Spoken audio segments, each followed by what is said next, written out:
Hello everybody, Anna Sabramowitz here, your interactive storytelling coach. How are you, my interactive storytellers? Hope you're having a fabulous day. Listen, today we are going to talk about storytelling once again, because this is the series of storytelling we're doing for the next 2 weeks, of course. And one of the things I'm going to talk to you about today is cause and effect. Something very, very important in storytelling, and a lot of people miss out on this. And I think that if you just think about this mechanic, and I call it a mechanic because it's very important, and if you really incorporate this into your stories, you will make them more powerful. You will make them help people change behavior and help see basically the consequences of their actions. All right, so if that's interesting to you, you better stick around. And I'm going to open up my feed so I can see your chat. So if you want to say hi, that would be fantabulous. I love seeing you guys here. All right. And thanks so much for joining me. This is sweet. All right. I know you could be watching kitty cat videos, so this is awesome. Now, one of the things hey, hi B. I forget the first name. You better tell me what it is. So it's wonderful to have you here. All right. So, one of the things that when I started instructional design, it's funny because what I did initially, right? Let me start with the story here. What I did is I moved from job to job, and every time you're in essence hired for your creativity, right? You're hired for the things you can bring to the table, and you're hired for your ideas. And then what happens is, in some ways, what happens is you end up becoming depends on the organization, but you end up becoming the order taker. And hi, Christy, nice to have you here. So one of the things that happened to me, and it's weird because it made me doubt whether I was actually supposed to be in instructional design, which is so weird, was there's this one place I worked at, and we did creative work, right? We did creative work. But then there was like times when the client would actually offer us these projects, and they would be basically, without giving too much away, they would be taking manuals that were for certain products, and we were supposed to turn them into training for salespeople who were selling those products, and we were supposed to come up with contextual scenarios for those products. And I did this for a long time, way longer than I should have done it. But what happened is everybody around me was like, thinking or saying that this is like, yeah, this is what we do. This is normal. This is how instructional design is done. This is how we craft great e-learning. What we do is we take a bunch of content and we somehow turn it into engaging pieces. And somehow I, who had never sold these products, from this manual could somehow pull out some kind of context and actually make a relevant, scenario for people who are actually, working at stores selling this stuff. And the reason I started questioning whether I was actually supposed to even be in that position was because everybody else was telling me, they're like, yeah, let's do this. And they're all putting out their own stuff, and I'm looking at their scenarios, and I don't even know if they're good because what context do I have? What barometer do I have of whether those are good scenarios or not, whether those options are actually contextual? I thought those were, pretty good. And then so I'm trying to rack my brain. Basically, I'm trying to pull blood from a stone, right? And I'm just looking at this manual and I'm like, I don't know how to make this fun. I mean, I have no clue. And there was this delusion going on, right? Like one, that we could come up with relevant contextual things for other people who were not even involved in our context. Like I'm sitting in some home office someplace and I'm not going, I'm not fielding customers in a retail store. So what do I know, right? But we pretend that we know because we've got a manual, and that's what we did. And eventually, it would take me so long to come up with like contextual pieces that would actually, to me, sound credible in some way, because I actually did sales in my past life, that I was like, I can't do this. Like, I'm taking longer than everybody else, and I'm really struggling here. I'm not in, like, there's no way. And I remember somebody telling me, they're like, just give it time. You're going to get better at this. And I'm like, I don't want to get better at this. This sucks. I don't want to get better at converting manuals into interactive learning, because this isn't real.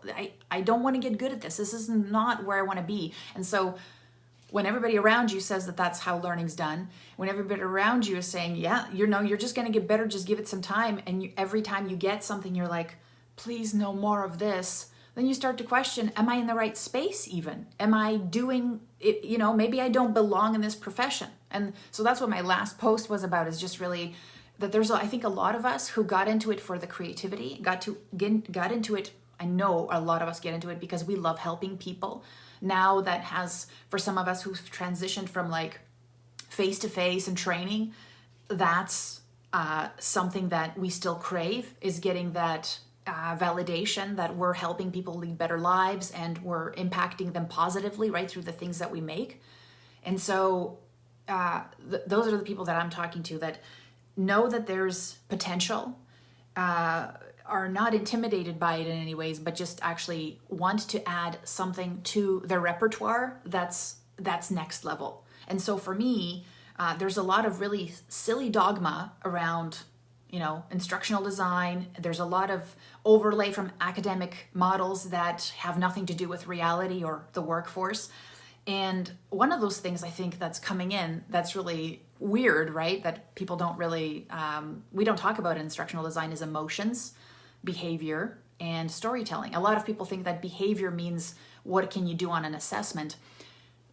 That's not behavior. That's just, I'm not training people to become professional quiz takers. I'm training people to become good at sales. And that's not necessarily an assessment. That to me is, what can you do afterwards? What's that indication that somebody made a change?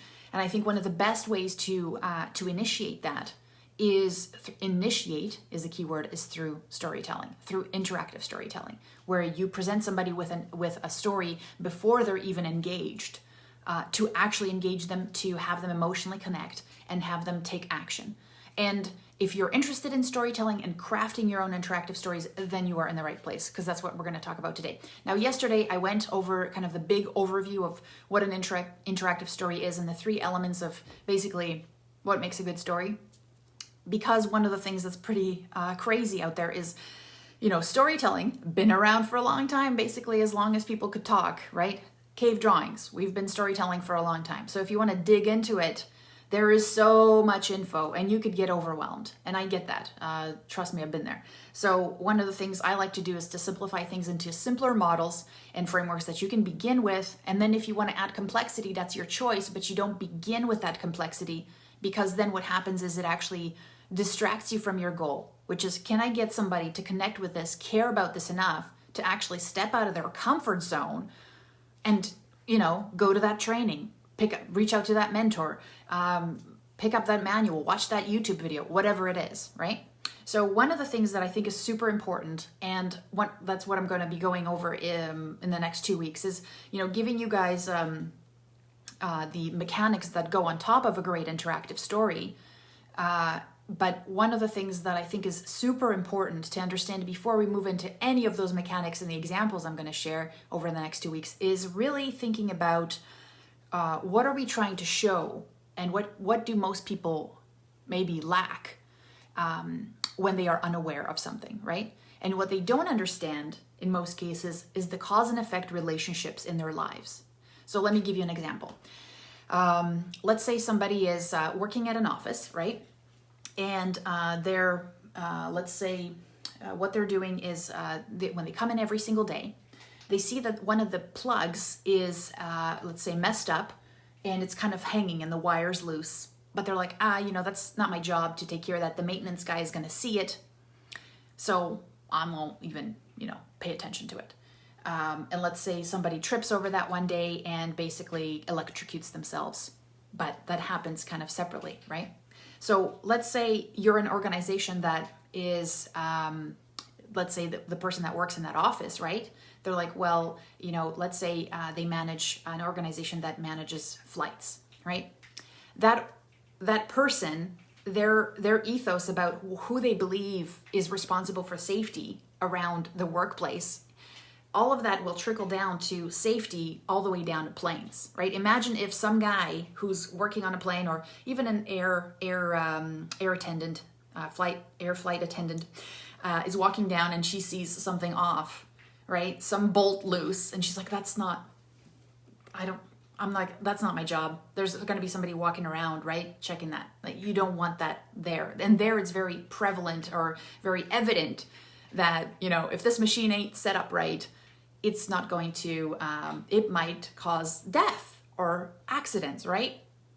But at the office level, that person maybe doesn't see that connection, and that all those things, the saying, it's not my job, and safety is not actually, it's going to trickle down into other things and behaviors that other people have, right?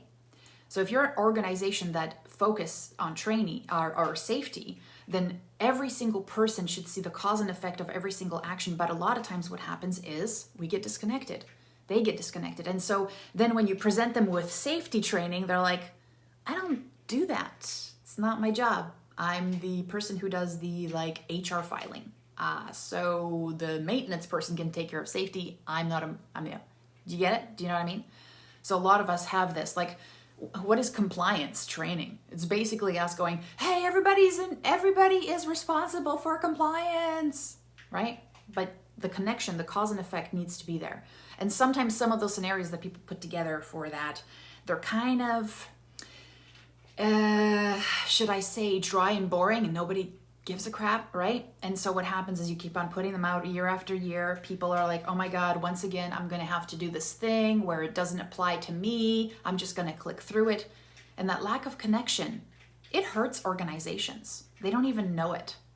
They just keep on pumping it through. They're like, yeah, we just need to check those boxes. And then you still somehow end up getting a $1.5 million lawsuit because somebody didn't shred something the right way because they couldn't make that connection. And that's what your interactive story can do. It's amazing at that.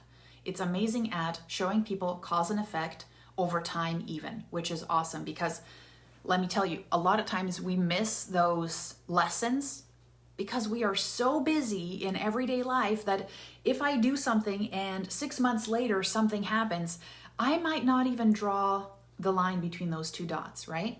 But you can draw the line between those two dots. Cause and effect. If you do nothing else with your interactive story but share with people the cause and effect of their daily actions, you pick up the cigarette today, yeah, okay, you're cool now, right? Friends love you, but in 30 years, you're gonna have that open heart surgery and they're gonna pull out one of your lungs.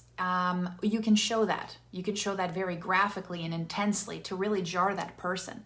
And the thing is, and I'll get into this strategically with interactive stories, you're not doing any finger pointing in interactive storytelling. The finger pointing is out of the question, because one of the things you have to realize when you're showing people something that is, when you're trying to basically change their beliefs about who they are, what the world is about, that they're looking at things maybe the wrong way, you can't point fingers. You can't tell them, this is you got to fix this, because it puts people's guard up. It's like, you can't argue with somebody into the idea that they're wrong. It's just not going to work, right? So one of the things you want to do, kind of the butterfly effect. Yeah, I like that. So one of the things you want to do in your interactive stories is really help people have ahas on their own. And so you're planting seeds, and we'll get into the strategies on how to do that.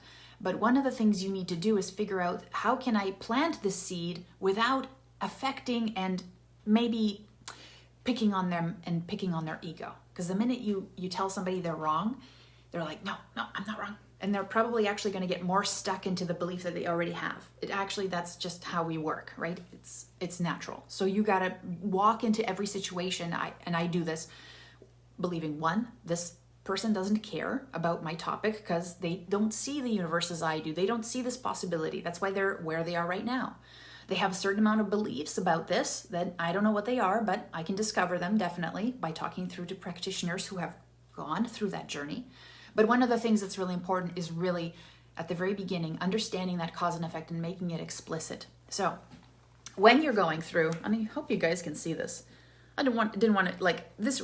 It's funny because this thing is kind of simple, right? Simple concept, not very complicated. Like, you guys get cause and effect, but we mess this up. We mess this up in scenarios. This is how we do it. So when you're doing your scenario, you got to show consequences. A lot of people give feedback. They're like, which choice do you choose? And they're like, no, that was the wrong choice. Well, no, don't tell me which one was the wrong choice. Show me what happens as a result of my poor decisions. Show me first. Don't tell me what it's going to be. So show me that consequence. Materialize. It has to materialize. And if it doesn't, If there's no consequence to my action, it shouldn't be in a scenario, right? And I ask this, you talk to practitioners all the time and experts, and you say, hey, they're like, they got to know this content. And you're like, okay, why? And they're like, well, because of this. And I'm like, well, what if they don't actually ever read it? Will this affect anything? And if they can't tell you that there's a consequence to it, or if they can't tell you that there's an actual belief that holds people back here from making a good decision, it shouldn't be in your scenario. It can be an addendum later on to some other training, but here we really want to focus on context, because our interactive story is about being a very profound, 7 to max 15-minute experience that helps people have some ahas. And if your stuff's lame and it's boring and they're not engaged and the decisions suck because they're not contextual, what do you think that's you're painting the picture for the future? And you're basically saying all of this is going to be not really contextual to you and not really realistic. We're just going to have you make some decisions because we thought this was a cool layout. Do you like the colors? And do you like our buttons? Do you like our animations? No, nobody cares. So if you can show them that cause and effect over and over and over and over again, you can do this like 7 or 8 times, boom. If you did this right, if you talk to the practitioners who had been through this journey, something's going to click. And that little click, that little change is going to then be the catalyst for them to be like, curiosity, pique their curiosity. Maybe I could do that. Maybe I need to, maybe it is my responsibility to check on the spark plug. I wonder where else I'm making this decision. I wonder where else I'm saying it's not my job and I'm neglecting things that could affect other people. Right? So, listen, interactive storytelling, this isn't complicated stuff. I told you, it's not complicated, right? And one of the things that I think is amazing, just yesterday, I had somebody share with me their interactive story that they crafted after they just attended my training webinar. And I gotta tell you, it's pretty dope. I mean, it's pretty dope. So they've been watching my videos, and of course they've been absorbing, but also they've been practicing, right? So I'm very excited. I'm not gonna, do any spoilers yet, but when it's live, I'll share it with you guys. But there are people who, yes, are gung-ho about this approach because they see it as not a replacement for all the things that we've been doing. Although I never want to go back to pulling scenarios out of basically a tech manual ever again, never. But one of the things that you're doing is you're taking an interactive story and you're basically adding fuel to a fire. Like if you already have LMS full of great training, but people aren't looking at it, is because they haven't been sold on that journey yet, right? So the interactive story is there to give them that aha, saying, I wonder if this could be me. I wonder if this journey is for me. That's what this is all about. So if you're looking for that next level skill set, I'd love to talk to you. I have a coaching program. We're a community of makers. We're not a community of discussioners. We're a community of makers. I don't even know if discussioners is a word. Anyways, probably not, but whatever. But basically what we do is we coach, we critique other people's work, we get feedback on our work, and also one of the things that we do is try to really master the frameworks for storytelling, because when this tool is deployed in the right area, it's like 10xing your efforts that are already in place. So this doesn't replace everything you got. It's just another tool in your toolkit that you can just deploy when it makes sense, and you're not overwhelmed by the fact that you're like, oh my God, the last time I wrote a story was in high school and it sucked then. So what do I do now, right? So if you want that kind of support, if you're looking to work with like-minded people and this excites you, because a lot of us are looking for that next level passion, a way to share creativity without, trying to become a freelance artist or something like that. So if that excites you, and if you want to explore to see if interactive storytelling is for you as a skill set and it'll help you achieve your career goals, I'd love to talk to you. I'll put a link underneath the video to book a session with me. Now, if you enjoyed this and if you enjoy these series that I'm running for storytelling, please make sure you like and share them, and you better say hi. I love seeing your comments even after the live is over. All right, so otherwise, I will see you here again tomorrow. Have a wonderful day, friends. Take care. Bye.